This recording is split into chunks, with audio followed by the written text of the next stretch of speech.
आगरदांडा ते मुरुड शालेय विद्यार्थ्यांना घेऊन येणाऱ्या एसटी बसला खोकरीजवळ अरुंद रस्त्यावरील वळणावर अपघात झाला आहे।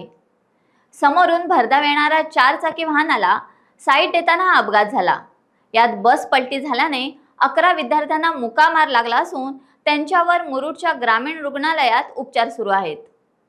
मुरुड आगाराची मुरुड आगरदांडा मुरुड MS14 BT 1592 ही गाडी चालक अशोक शिकारे व वाहक समिदा मुकादम यांच्यासह शालेय विद्यार्थ्यांसह 15 प्रवासी घेऊन आगरदांडा येथून सकाळी 8 वाजता सुटून खोकरीजवळ वळणावर गाडी आली।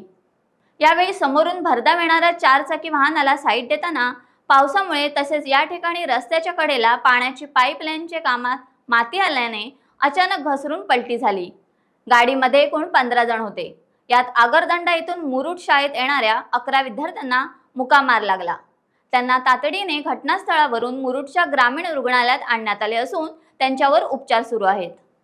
टाइम्स डिजिटलला लाईक करा, शेअर करा, सबस्क्राइब करा आणि बेल आयकॉन दाबायला विसरू नका।